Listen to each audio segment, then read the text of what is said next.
pleasant day to all of you in the Philippines. A good evening to all of you in the United States. And cheers to wherever you may be for the rest of our viewers watching us via Facebook or on YouTube. I'm Cito Beltran, host of the program Agenda here on One News PH, and we thank you for being subscribers of Cignal TV and for joining us today on the 24th day of March 2022. It's a Thursday, and today we will be featuring two gentlemen, both of whom represent in one way or another, the province of Cavite, if I'm not mistaken. I think Tagaytay is in the province of Cavite. I hope I'm not suffering from a heat stroke because it is so hot in the Philippines. Okay. Anyway, first up, we will be speaking with someone who we hope will continue to be a regular here on Agenda, none other than Senator Francis Tolentino.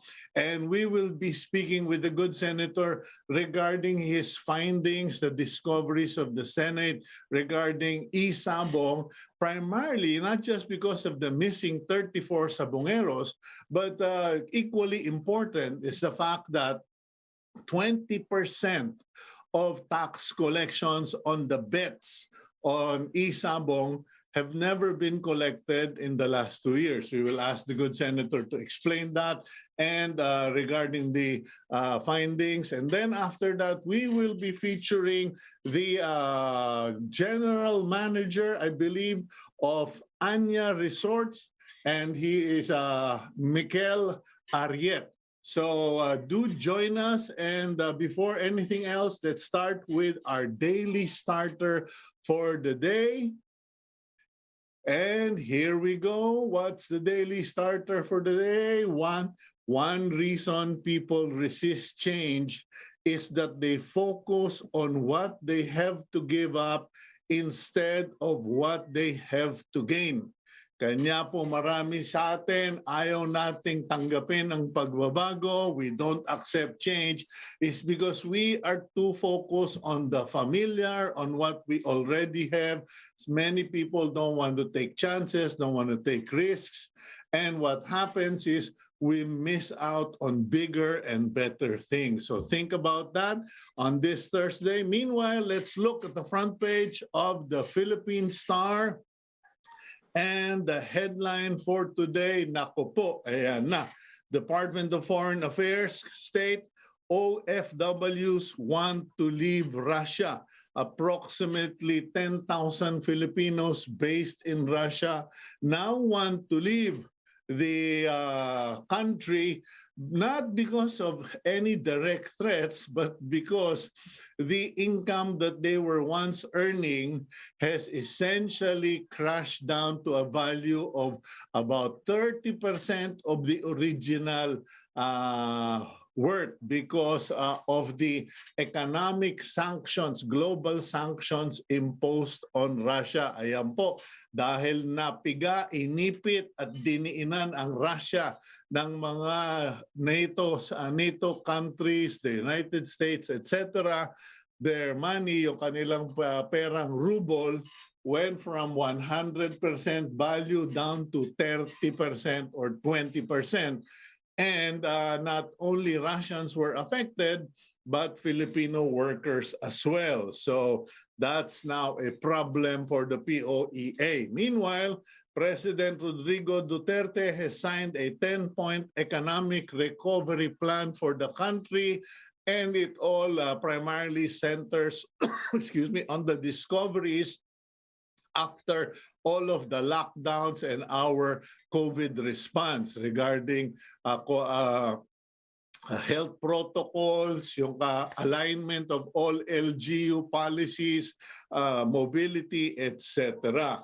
Meanwhile, that photo there at the top of the Philippine Star, free ride. Commuters board a train at the Metro Rail Transit Line 3's North Avenue Station in Quezon City yesterday at sila po ay nagbibigay ng libreng sakay.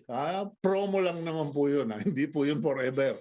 And President Duterte also issued an executive order limiting billboard sizes. Apparently, outdoor advertising and billboard, because of the campaign, has become so prevalent, has all over the country, even our expressways, that it has now been necessary to issue an executive order. The center photo you see there is a photo of Polytechnic University of the Philippines officials led by their president, Manuel Muhi, inspecting the PUP's Education on Wheels bus designed to function as a classroom for literacy courses for out-of-school youth. Okay, maganda po yan. And further down on the front page, COMELEC allows Office of the Vice President and DSWD to continue their programs, because these two offices have programs, but because of the local elections and national elections, there is a campaign, there is a ban on such activities, but they got an exemption because what those offices are doing are primarily service-oriented. Kumbaga, no, hindi yan pinagkakakitahan, it is not profit, or it is not politically oriented. And take part in Earth Hour, DENR urges Pinoys. DENR has invited and encouraged Filipinos to participate in the Earth Hour event on March 26. Sa ano po yan? Sabado, between 8:30 to 9:30 in support of this program, global program. And the bottom photo you see there is Filipino Pride, Rian Maliksi, with PLDT Incorporated and Smart President and CEO Alfred Panlilio during the Smart Infinity Classic, the President's Cup at the Santa Elena Golf Country Club in Laguna. Kumbaga, dyan po sumisikat at tumatanyag ang mga Pilipino ngayon. They become, especially Filipinas, who are showing a ability, skill for international global level competition. Last but not the least, heat index highest so far at 53 degrees Celsius in Dagupan City, March 17. On the same day, Muñoz in Nueva Ecija was also very hot at 49 degrees Celsius, while Virac Catanduanes sizzled at 46 degrees on March 22. So mag-ingat po. Please be careful. I've had near disaster experience with heat stroke the other day. Talagang tumba ako sa sahig ako nakahiga because it is so hot. You really need to stay indoors if you can.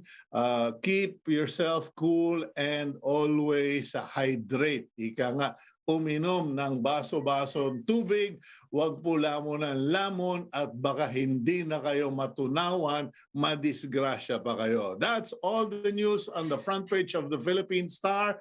Now, let's go to our first guest, one of the, kumbaga ano sila yung Three Musketeers. Three Musketeers sa Senate, si Senator Ping Lacson, si Senator Bato de la Rosa, and Senator Francis Tolentino. All three of them have been in front of the investigations on e-sabong, but it is Senator Tolentino who has been focusing on the financial, legal, and tax aspect of e-sabong.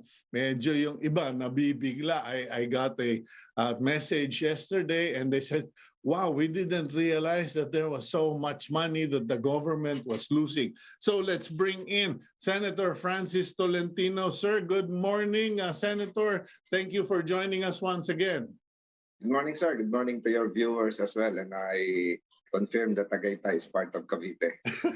Pasensya ka na, Senator. There are days I don't even know where I am. Okay. Anyway, Senator, if you would, could you kindly give us a refresher course on the latest hearings of the Senate? And as I understand and read in the news, you have raised issues that were never raised in the past. You're correct. Tama po kayo, sir, because the real purpose of a Senate committee inquiry is not just to unearth some facts. Dito po yung missing sabongeros, but really to enable the Senate to craft meaningful legislation, remedial legislation. So a hearing is termed as in aid of legislation. And I always look at that angle. What are the laws to be crafted? How do we enhance the law? So in this case, sa e-sabong, like what I said before, there are no existing laws.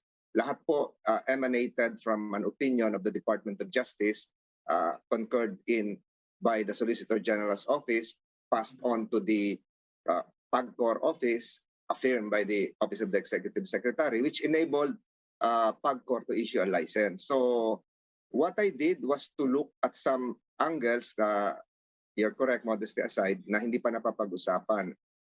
There is no legal authority here. And when we refer to government earnings, if that is what the President is pursuing, tama po yun, we need more funds for government operations. Narinig niyo na po yung additional 500 pesos ayuda, yung ayuda po sa mga drivers, sa mga bus operators. So, sabi ko, what PAGCOR is collecting right now is just a regulatory fee. The 12,500 is just a regulatory fee. A regulatory fee is different from a tax. So I asked BIR, the representative was present there, nangungulekta ba kayo ng buwis? Hindi raw po. So inamin nila na kulang talaga, walang buwis because the DOJ opinion cannot place therein the power to tax. Because under the Constitution, the power to tax is inherently a legislative function. They cannot tax. The executive branch cannot tax, Solgen cannot tax. So kailangan talaga ng batas. The power to tax is inherently a legislative function as well as the disbursement and appropriation of that tax. That is a power of Congress. They cannot appropriate. Doon po sa regulatory fee, napahaba na po ako, Sir Cito. Sa regulatory Go ahead. Kasi, Senator, hindi namin naiisip yan, kami mga ordinaryong tao. Kasi ang iniisip ko nga, because there are existing laws, the BIR can just automatically say, oh, excuse me, you have to pay us VAT or you have to pay us winnings, etc., etc. So you're saying that because this e-sabong is not based on a law of Congress, the subsequent authority to tax cannot be does not exist. Correct, but the BIR representative there present made an assumption that it probably might be covered by the National Internal Revenue Code. Ang sabi ko, is there an authority? Pinag-usapan namin yung National Internal Revenue Code, baka daw po pwede. So ibig sabihin po, cautious sila. Pwede rin silang ma-TRO, cautious sila. Ayaw nila yung basta-basta na lang mag-issue ng circular. But they promised me that they will draft one within this week or next week ata. Pero going back to the regulatory fee, yung regulatory fee na nakukolekta ng PAGCOR, meron na po yung pagpupuntahan. Nakaatada na po yon. Meron po yun para sa PhilHealth. Meron po yun sa mga training ng athletes natin. Meron po yun sa Agri-Agra Law. So, yun po, talagang yun na yung pagdidistributan. Ito pong taxation, kailangan po kung pumunta ito sa coffers, sa National Treasury, para i-appropriate naman ng Kongreso. Ito na po yung pampagawa ng tulay natin. Ito na po yung pampasweldo sa mga teachers, etc. For the general operations of the government. And that the statement coming from BIR is an admission that the initial DOJ and Solicitor General's Office opinion are flawed. Kasi kulang lang sa dalawang paa, napunta lang sila doon sa regulatory fee, nawala yung taxation angle. So ito po ay nagpapatunay na kailangan talagang baguhin yon kung ang desisyon ngayon ay i-regulate. Pero yung tatlo pong sinasabi ko lagi, ito po, is e-sabong legal? Is there a regulatory authority mandated by law to supervise? And number 3, the time, place, and manner of operation. Time, place, and manner, ito po ba ay 7 days a week? Ito po ba ay 24 hours a day? Kasi ang nakalagay sa batas din naman, sa local government code, Saturday and Sunday lang ang sabong operations. Kaya hinanap ko po doon yung Games and Amusement Board, hindi daw nakatalo kasi may dala pa ho akong dyaryo. Sabi ko, magkakaroon ng international slashers event sa Araneta Coliseum. That is not supervised by PAGCOR. That is not supervised by the local government code. That's supervised by the Games and Amusement Board. So, kailangan klaro po ito. Pwede ba i-online yon? Wala na, hindi na pwede ma-online. So, in this state of confusion, kailangan po nating linawin lahat. At yung iba naman po, ang sinasabi, ang pinag-uusapan ay yung missing 34. Bakit diyan ka napunta? Kaya nga ho nagkaroon ng missing 34 because of this confusion, which we have to iron out as part of the in-aid of legislation function of Congress. Okay, now, kayo po, I know you are a lawyer and you're now a lawmaker. If you don't mind, please educate me as well as our viewers. There are existing laws in relation to traditional sabong. As you pointed out, traditional sabong is only for Saturday, Sunday, special holidays, or special permit of mayors. So yun yung batas. The second is traditionally, kasi medyo 35 years na ako hindi nakatongtong ng sabungan, dun sa sabungan, and my friends confirmed that up until 2 years ago, the cockpit operator is mandated to take out 10% on the bets and give the 10% to local government unit that has jurisdiction over the cockpit. Now, nung sinabi doon sa hearing ninyo, and I remember you were pointing that out, yung hindi pagkolekta ng percentage on the bets, because sabi raw ng PAGCOR, they're already collecting 12,500 for every fight.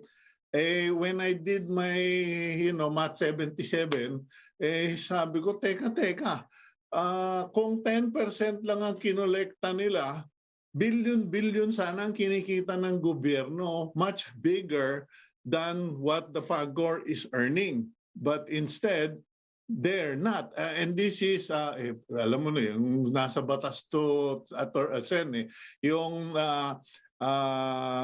highly unfavorable to the Republic of the Philippines. Di ba parang sa graft and corruption na yun? Siguro po nawala sa pananaw nila, baka nagkaroon na ng kalituhan. Akala nung iba, yung kinokolekta ng PAGCOR ay yun na po yung tax. Hindi po, regulatory fee yun. Yung tax po ay BIR. Ngayon, pag BIR naman, ang magiging issue po dyan, sino po yung mag-withhold? Is it the operator?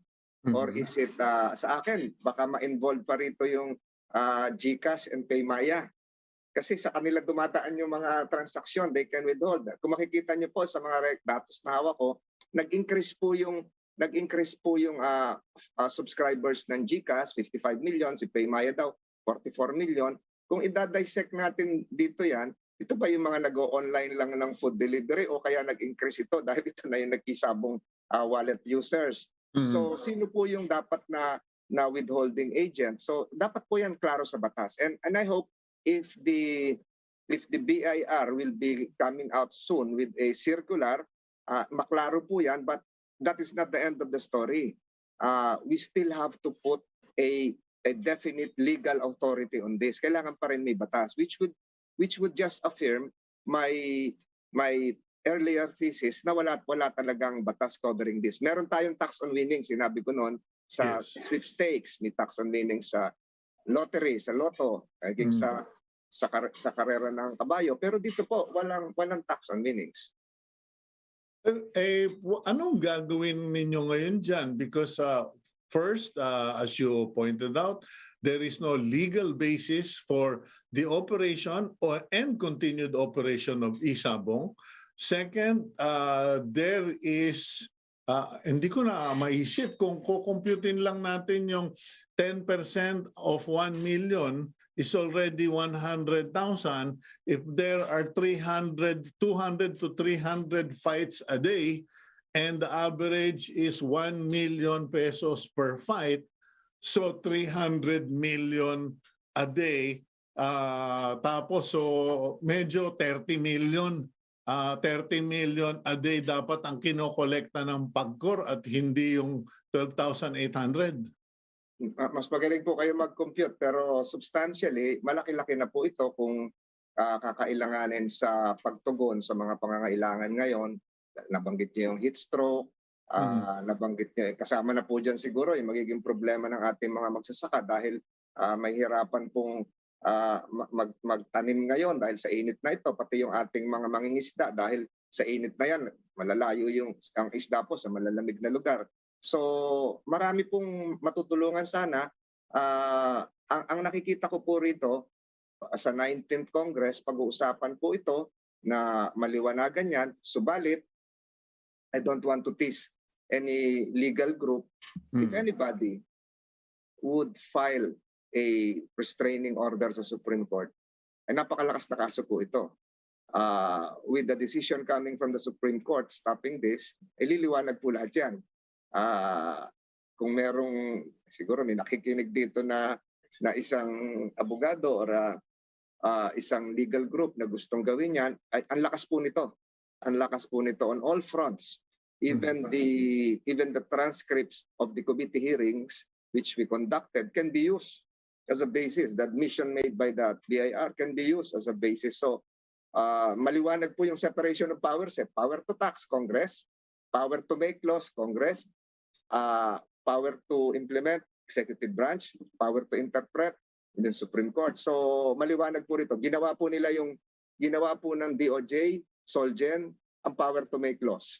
Dahil sinabi nila may batas. Iniwasan lang nila yung power to tax. Yung power to interpret, ginawa na rin nila na trabaho po ng Korte Suprema. So nabasag po yung separation of powers dito sa Constitution. Paano, Senator, following your line of thought and your dialogue, yung power to collect the 10% or 20% tax as the case may be is now with the operators. There are 6 operators right now.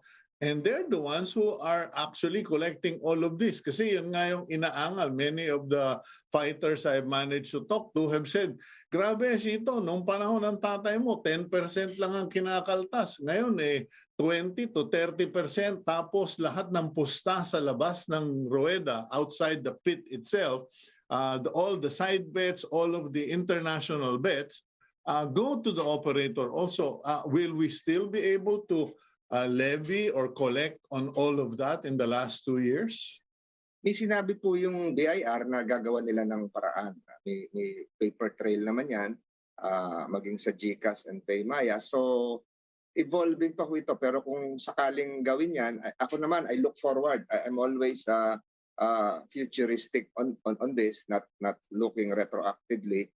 It's a job of Congress to really pave the way for a very smooth tax collection process, not clouded with arbitrariness and confusion. So ito po yung sigurong gawain na namin papunta, kasi ilang araw na lang po papunta na tayo sa 19th Congress, pero kung wag malihis, kailangan pa rin ng hustisya ng mga nawawalang sabungero. Pero yung sinasabi ko, maidagdag ko lang, yung pong traditional na sabungan, matuloy po yun dahil yun talaga ang kultura ng Pilipino. And I have seen this myself, yung mga sabungan natin even during this lockdown and during my years when I was involved in disaster preparedness, yung sabungan po natin nagiging evacuation center.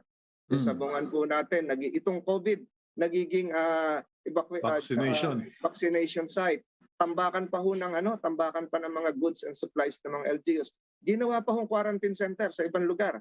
Yung nadaanan ko dun sa Udet, nasira pa nga, may mga evacuees na. So napakalaking tulong po yung traditional cockpit areas. Okay, now one of the things na ikinatuwa, we were glad, but at the same time we were very shocked, was when the witnesses were presented, yung dalawang witness regarding the disappearance of some sabongeros, and what shocked us, and siguro yan ang kabutihan ng mga Senate investigation. Yung mga tao biglang tumatapang, they find courage in the midst of the senators to accuse or to point out who the guilty ones. And in this case, primarily, ang talagang tinurong directly involved, dalawang pulis na directly involved in the grabbing of the five missing sabongeros. And in the words of Atong Ang himself, major ba yun? Received 1 million from the Mr. Ang himself. Now, ang tanong natin dito, what's your reaction? Because ngayon, there's no denying that the police are involved, or at least certain police are involved. What's your reaction and what are your concerns at this point? Alam niyo po, nakakagulat kayo, but I was informed na na-relieve na yung PD ng Laguna, pero kagaya nung sinabi ko sa simula pa lang nung mga hearing, nakakagulat yan, pero yung magagaling po yung investigador namin doon. We have two former chief PNPs, General Lacson and General De La Rosa.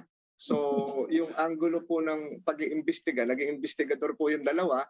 So nakakagulat po yan yung involvement ng ating kapulisan. But I think coming from the CIDG and the incumbent chief PNP, magkakaroon naman sila ng tamang administrative and criminal reactions dito, responses.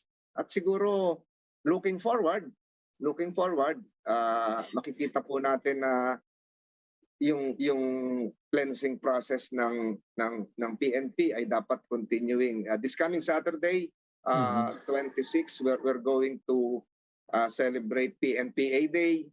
May mga homecoming dyan malapit sa bayan namin sa Tagaytay, yung Philippine National Police Academy. This should be highlighted that kahit sa next administration, continuing, hindi naman siguro appropriate word yung cleansing, continuing focus on PNP uprightness should be done even by the next PNP chief. So nakagulat, siguro pati sina Senator De La Rosa and Senator Lacson nagulat din doon. Pero ngayon, tama kayo, lumiliwanag yan, lumalabas yung katotohanan. Okay, last question, Senator Tolentino. Assuming that everything is in order or that a law will be crafted, I don't know what the inclination of the Senate is, but sa inyong pagtingin, should e-sabong be allowed to continue? Should a law be put out to continue this business? And what safeguards, anong mga dapat na pag-iingat ang ilagay kung papayagang magpatuloy ang e-sabong? One, there should be an appropriate law if it will be allowed to continue. Two, since we're now on alert level 1, magbukas na po yung mga traditional cockpits. Let the market decide. Mag-compete sila. Sino yung tatama, yung actual o yung online. It might just be a fad for all you know. Pansamantala lang because of the lockdown. And 3, appropriate revenue should be collected. But on the other hand, some sectors are calling for a total ban dahil nga yung mga estudyante, yung mga OFW. So siguro yung Bangko Sentral ng Pilipinas na nag-rely din sa DOJ-OSG ruling should try to enforce some more strict stringent rules relative to e-wallets. Hindi lang po sa e-sabong kasi yung mga bata talagang nai-involve po dyan. May mga nag-suicide na nga ho. Meron nga nagbenta ng kanyang anak, OFW, ganun din, naubos ang pera. So, kailangan igtingan po natin yun kung itutuloy ito. I cannot speak for the entire Senate. I'm just one voice. This will be a collegial decision. Ang sinabi ko po yung last statement ko po noong hearing, there are indeed, we accept new technologies developing, evolving almost every week, every month. Iba-iba na po, artificial intelligence, we're talking about cloud computing, etc., etc. Pero yung tungkol po sa gambling, tungkol po dito, ang sinasabi ko po, values should likewise support evolving technologies. It's not the other way around, that evolving technologies can change or tweak values, our culture, our tradition, our respect for elders. Hindi naman pwede yung anak gamitin na lang yung GCash nung nanay. Marami na ho nangyaring gano'n, tatay. So we have to have a more discerning attitude towards this. I cannot speak for the entire Senate. Sa akin po, kung gagawing legal, itama.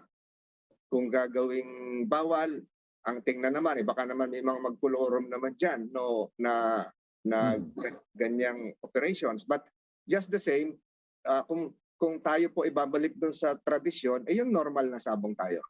Okay. Thank you very much, Senator Francis Tolentino. As always, nabibigyan mo kami ng malalim na pag-intindi, pag-unawa nitong problema, and I do hope that this particular situation is corrected and that at the end of the day, what is due Caesar goes to Caesar. Ika nga nila. Thank you very much, sir. Salamat po. Salamat, sir. Good morning. Okay, that's Senator Francis Tolentino giving us the latest information on e-sabong hearings at the Senate. We'll go for a quick break, and when we return, we will speak with Mikel, Arriet, General Manager of Anya Resort in Tagaytay City, here on Agenda.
Welcome back to the program agenda. I'm your host, Cito Beltran, and we thank PLDT Home Fiber Optic Internet for supporting us with flawless internet service, and we just hope that our generator holds up.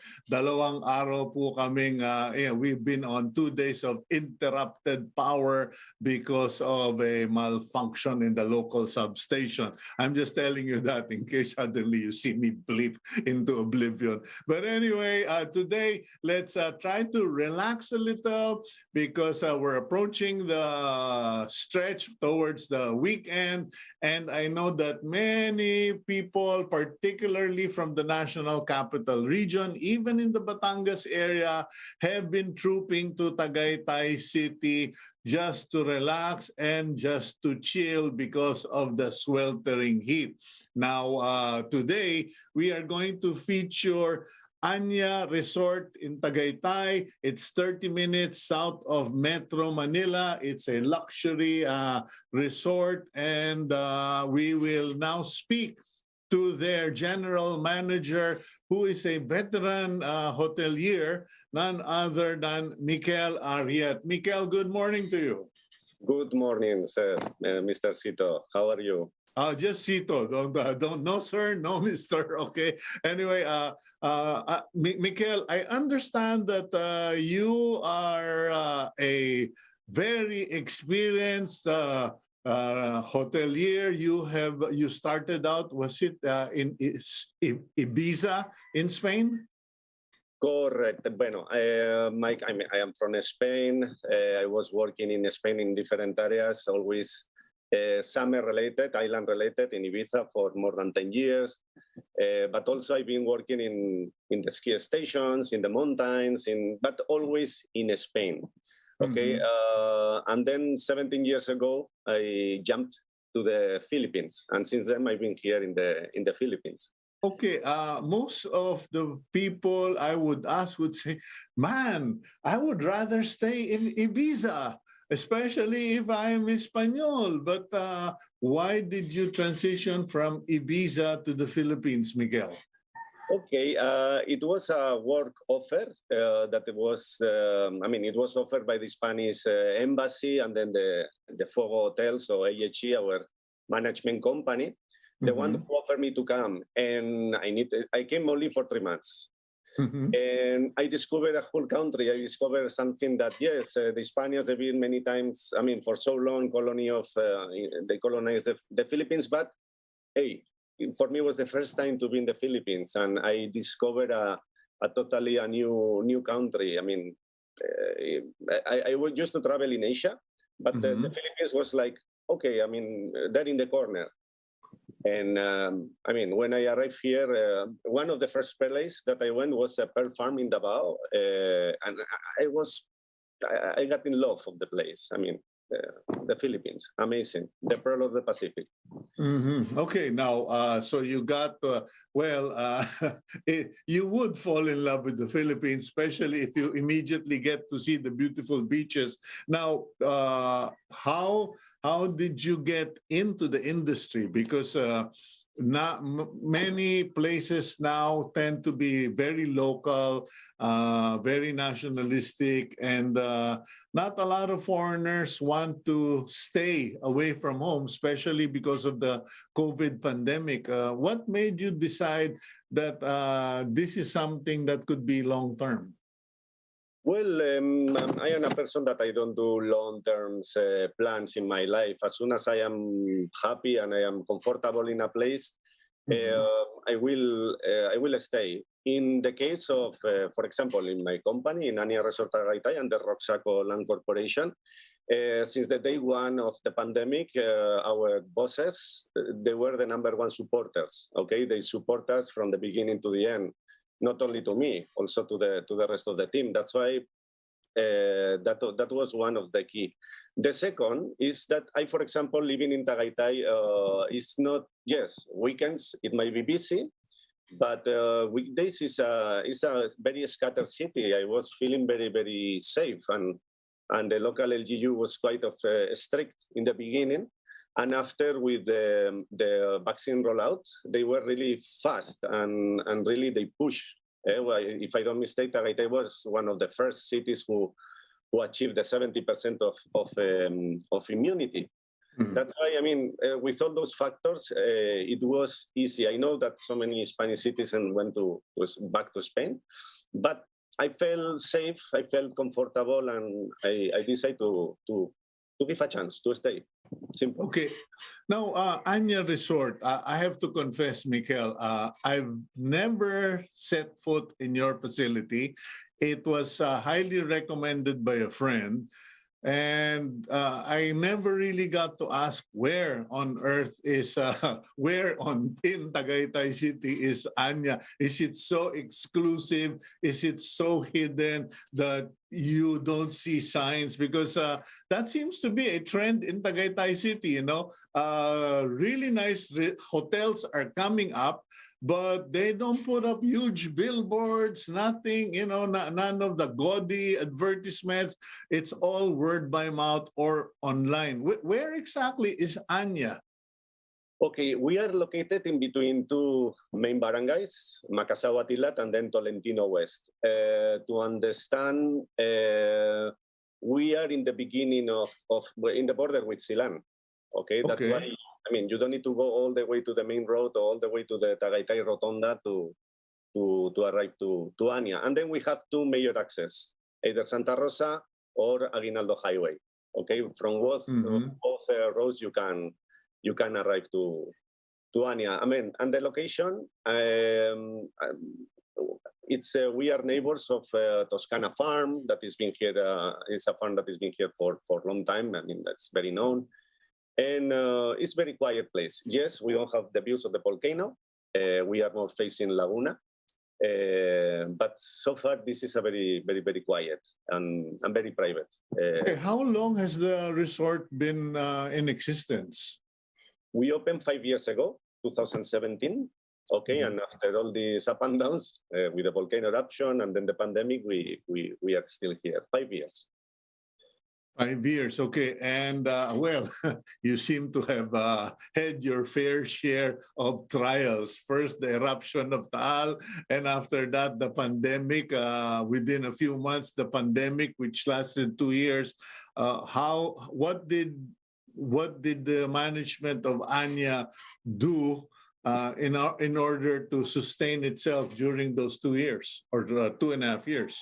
Well, first we had the volcano eruption, that it was something totally new for me and for the rest of the team. I need to tell you that in the moment of the eruption, we didn't know what to do until we decided to evacuate, and I think it was the best decision that we did. Mm-hmm. The following day, everything was like the moon, the landscape. It was gray, and we decided to start cleaning up.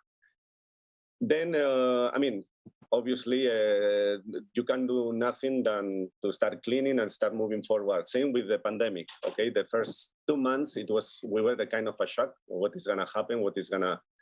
But I mean, we decided to reduce the expenses to the minimum. To maintain gardens and the few things. But let's wait until the situation allow us to reopen. Okay, now what does the resort have to offer? Because based on what the research group of Agenda has come up, you seem to have quite a number of selections in terms of accommodation. But you know, accommodation is one, cuisine is one, and I can almost guess that you have your hands on the food selection. Correct. Because in my real career, I am a chef, okay, and it's very difficult to really detach from that. Well, I would like to inform that yesterday we launched our partnership with Chef Chele Gonzalez from Gallery by Chele, and yesterday we opened a restaurant here in the property that is gonna be Samira by Chele. Okay, the culinary offer is going to be Spanish rooted and then international. Okay, for example, something that you can find is tacos with bulalo. Okay, bulalo tacos, we call it. We do it with the meat of the bulalo. We have croquetas or gambas ajillo, very Spanish, but obviously we always give our own touch. Okay, I mean, coming from Chef Chele, of course. And this one is going to help us to put another color in the rainbow of offers of Tagaytay. Okay.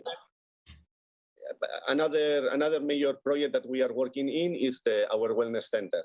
Under Niyama Wellness Center, we've been able to partner with European Wellness. Okay, that this is a biological wellness and regenerative medicine group. Okay, but to make it simple, is a group that will help us. Will put the expertise and the medical side for detox. Okay, especially for the guests. Yeah, but that's primarily wellness, spa, detox, and not the usual, not the medical tourism type where they offer Botox and face wrinkle. Not that type. Just wellness and spa. Correct. Right. It's more on a lifestyle. Okay, because we have this wellness center, and at the same time we are opening this multi-experience restaurant because for us the most important is the lifestyle. I mean, create experiences focus more on lifestyle.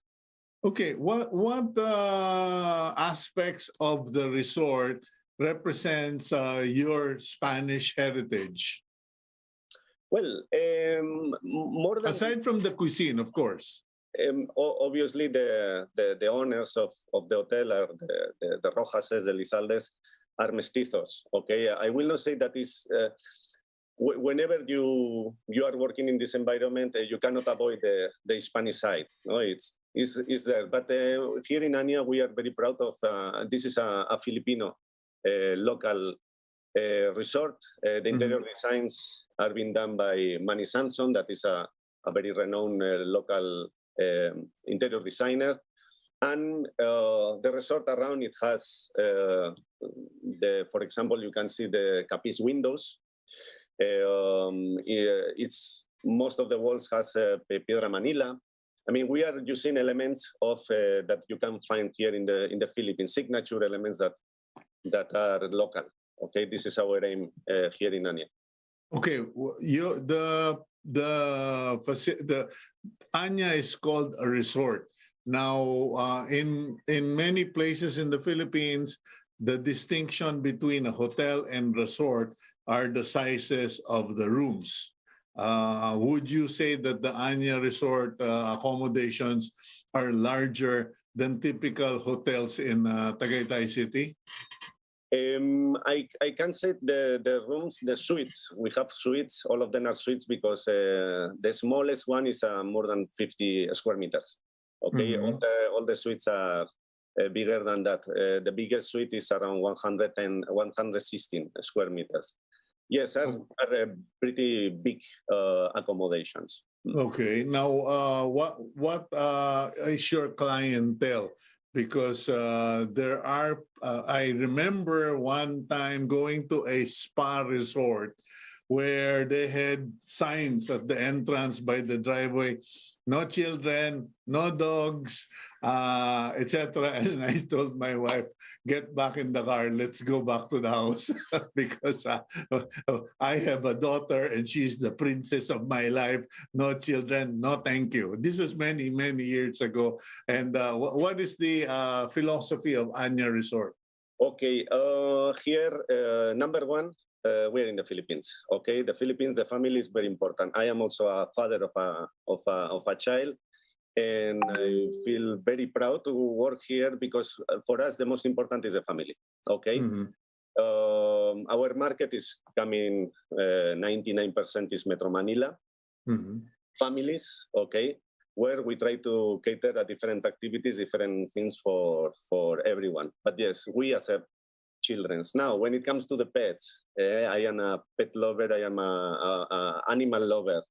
But and I know that few hotels start already accepting, or for example, here in Tagaytay, many restaurants are already accepting pets, small pets. It's something that, for example, with us will not happen soon.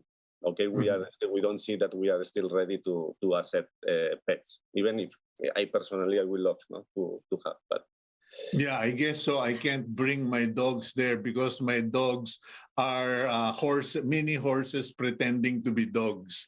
I have Great Danes. So, anyway, Mikel, now you have this Anya Elite Club.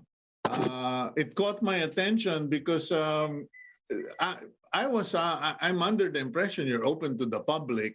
Now, why this Anya Elite Club? What is this all about? okay. We have two major areas inside of this Anya Elite members. One, all the rooms in Anya are owned by somebody. Okay, this is an investment product. Okay, when we were building, we were selling the rooms, and after there is a sharing on the revenues coming from the rooms.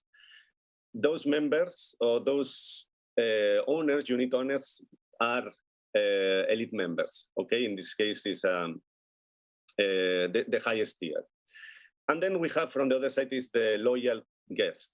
Okay, those guests that are coming very often that we decide to offer them also some privileges, some perks, that is in the end, in bottom line, is some discounts for being a loyal or come so often to Anya. Now, there is not a membership where you pay any fee. It's totally a loyalty program. Okay, and it's open for everybody. Okay, it's not Anya Resort Tagaytay is not a private resort. It's true also, since the owners have relation with Club Punta Fuego in Nasubug, the tendency is to mix, okay? But no, in Anya Resort Tagaytay is an open for all the publics.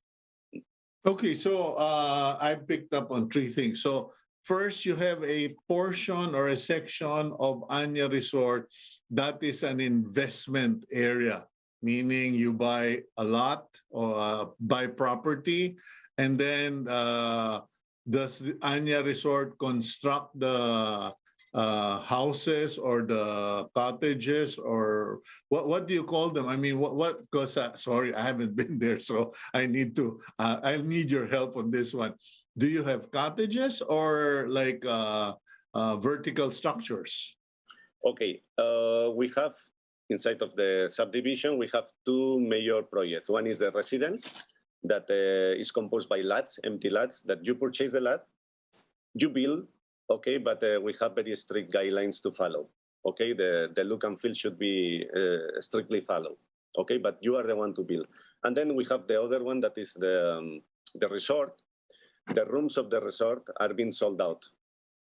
Okay, it has different owners, and they get the proceeds from the operations. Okay, they have a certain percentage of the revenues. Okay, we have two different products. Okay, so you have two different products. Now, I know of some areas where they have timeshare, where the investor gets to have 1 week a year. You mentioned that the investors in the rooms get share in or dividends, so to speak, from operations. Now, what about those house and lots? Are they also open for lease? Because I've interviewed other projects where they sell the property, they build the property for the investor, and when the investor or the homeowner does not use the property, they're allowed to rent it out for X thousand pesos a day. What about in Anya? In our case, it's not allowed. I mean, it's if you build a house, it's to use it privately. It's in the data restrictions, and it's something that we clearly inform whoever is interested to buy a property in Anya. Strictly residential. Strictly residential. Even it's very small. I mean, we are talking about 64 lots. Okay. Right now, I can say we have 7-8 houses already built, and half of the unit owners are living here. It's very peaceful, it's very quiet, tranquil, and we want to maintain that environment. Okay, now what about the rooms? How many rooms does Anya Resort have? Okay, we have 80 suites. 80 suites. Okay, sorry. I'm using standard hotel terms now. So you have 80 suites in Anya Resort, and all of them are pre-owned already. Correct. All of them. Okay. Now, in terms of activities, we have a few minutes left.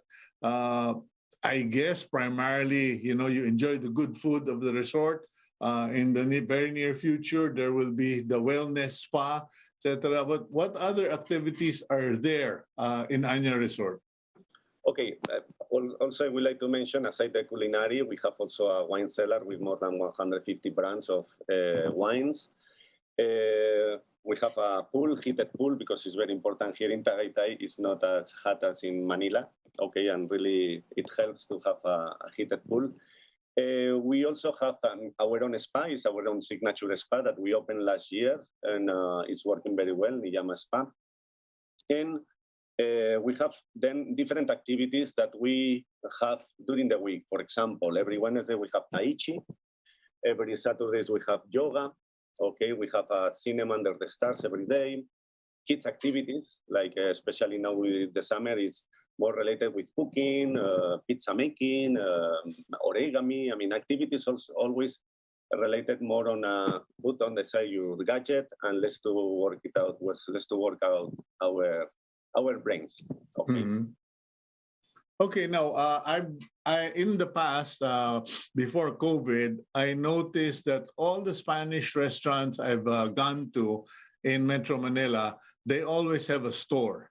They always have store for paella-related cooking. They always have cold cuts, etc., that you can buy. And in fact, I hope I don't insult you by saying it's jamon serrano or something. There is this typical ham that everybody talks about and so expensive.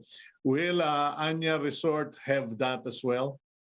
Okay, part of our project, we are opening now Samira by Chile. The next one is going to be the Wellness Center. And then we are opening a deli. We're going to have a deli, but for the moment, it's going to be more focused in cakes, bonbon, chocolates, breads, like bakery, pastry shop. And this one, I am targeting by June, July, is going to be in place already. Okay, well, I do hope that one day I get to pass by your place and I'm going to nag you. Come out, Mikel, come out with the ham. You're hiding somewhere in the resort. I know you have a piece of ham somewhere. Anyway, thank you for your time today, Mikel. And I do hope that our viewers get to visit Anya Resort in Tagaytay. And we look forward to hearing more positive developments from your project. Thank you very much, Cito. And I hope to welcome you soon. Okay, thank you. And ladies and gentlemen, that's Mikel Arriet of the Anya Resorts in Tagaytay. And we do hope you will give them a visit, try out their offerings, especially for those of you who are really suffering from the heat in Metro Manila. Now let's go to our closing blessing for the week. And it comes from Romans 15, chapter 15, verse 13. May the God of hope fill you with all joy and peace in believing, so that by the power of the Holy Spirit, you may abound in hope. And that's today's agenda. Thank you, Lord, for sustaining our power, for PLDT home fiber optic internet that has never failed us. Thank you to all of you viewers. God bless you. Please keep it here on One News PH.